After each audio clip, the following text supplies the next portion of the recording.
Hey everybody, hello from Vegas. I thought today would be a great time to talk about Bitcoin. No, not really. That would just be cruel considering what's going on in the market right now. I want to talk about the boomers.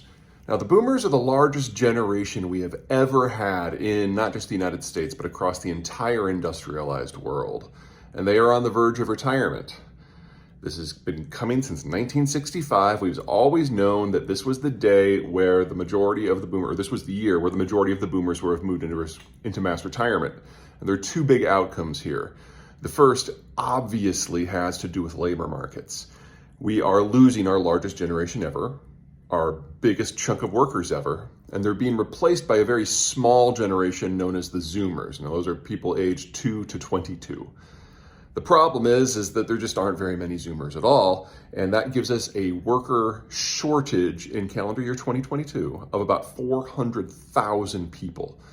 Now, there's a lot of things going on in the world that are generating inflationary pulses, but this is by far the most important. It's definitely responsible for the majority of the inflation we're seeing right now. It's been coming for decades. No one is prepared for it, and it's going to last for years. That 400,000 worker shortage we have right now will increase each and every year until it reaches its peak in 2034 of 900,000 workers per year. So buckle up. This is just the nature of the labor market for a while. Second, finance. When you retire, you tend to liquidate most of your active portfolio. All those savings you've been making for retirement and that you've put into stocks and bonds, you can't take that risk anymore. Because if there's a currency crash or a market crash, you are screwed because you no longer have income to make up for the difference. So you go into relatively unsexy investments like stocks and bonds. Now again, we've known that this day was going to come since the last of the boomers were born in 1965, and we're not ready. And this is driving up the cost of capital, and unfortunately it's happening at exactly the same time that the business cycle seems to be turning over as well. Now, less capital means less money for everything.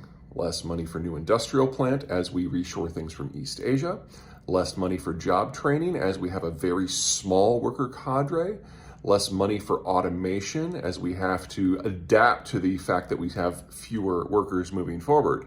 All this drives up the cost of capital up more and more and more and more. And that is now the environment that we're in.